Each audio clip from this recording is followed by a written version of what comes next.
अच्छा, राहुल गांधी जी फायदा घाटा के लिए चलते हैं, तब तो दूसरे बार वो प्रधानमंत्री हो गए होते। राहुल गांधी जी 10,000 किलोमीटर भारत की जनता की आवाज बनी ना, युवाओं की बात करते हैं। राहुल गांधी संविधान की रक्षा के लिए निकले हैं, वो राजनीतिक फायदा नुकसान के लिए नहीं निकले हैं और न वो निकलते हैं। राहुल गांधी जी लोकतांत्रिक व्यवस्था, किसानों की हित और युवाओं के रोजगार के लिए निकले हैं और नफरत को मिटाने और चुनाव आयोग के डकैती को रोकने और चोरी दरवाजे से जो हिंदुस्तान के कुर्सी पर पीएम बने हैं वो खत्म करो और लोकसभा सदस्यता, लोकसभा की उसको भंग करो और नए सिरे से चुनाव। सूप बाजे का बाजे छलनी बाजे। मोबाइल नीचे करो।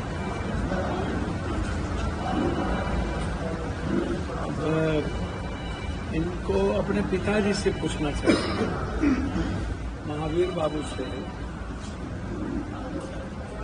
यदि महावीर बाबू का संस्कार और निर्माण में भूमिका नहीं होती, आज अशोक बाबू कहाँ होंगे?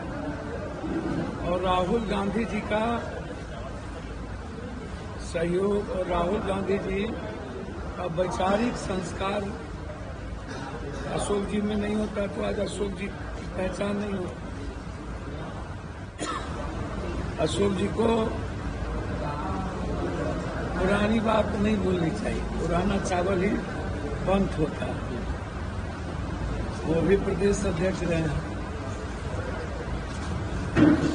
मैं सिर्फ इतना कहूंगा, अशोक जी मनमोहन सिंह जी की 2014 का इकोनॉमिकल ग्लोबलाइजेशन ना हुआ तो 14 में ही ना नीतीश कुमार जी आए।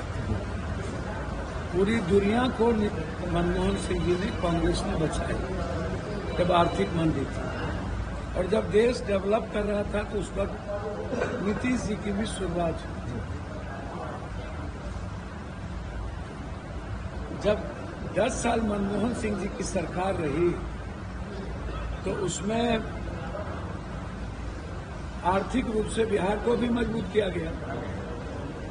उस वक्त ही डालमिया नगर सोनिया गांधी जी की प्रेरणा थी।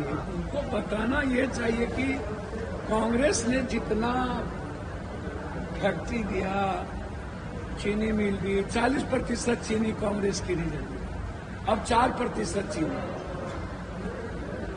9 चीनी मिल है। लगभग इरमी का फैक्ट्री लगभग बंद हो गया, डालमिया नगर बंद हो गया टोटल, गया की लगभग फैक्ट्रियां बंद हो गई, जमालपुर की बंदूक फैक्ट्रियां, सिगरेट फैक्ट्रियां लगभग बंद हो गई। तो राहुल गांधी जी इस देश के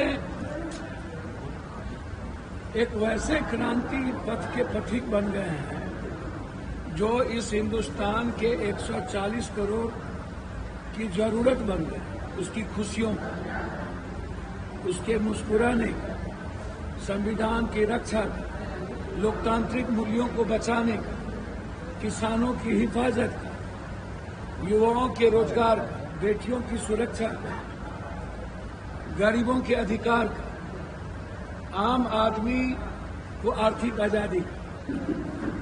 आप जब भी देखेंगे हमारे नेता हमेशा यूपीएससी की बात करते हैं, बीपीएससी की बात करते हैं, एसएससी की बात करते हैं, किसानों की बात करते हैं।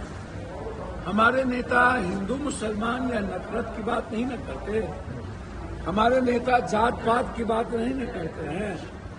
हमारे नेता हर जाति के युवाओं के रोजगार की बात, उसके फेयर एग्जाम की बात करते हैं। बिहार और बिहारी के अधिकार को बचाने के लिए हुआ है, हमला हुआ है, चोरी किया हुआ एक व्यक्ति प्रधानमंत्री के कुर्सी पर बैठा हुआ, जो हिंदुस्तान के युवाओं के अधिकार के उसके नस्ल पर हमला किया।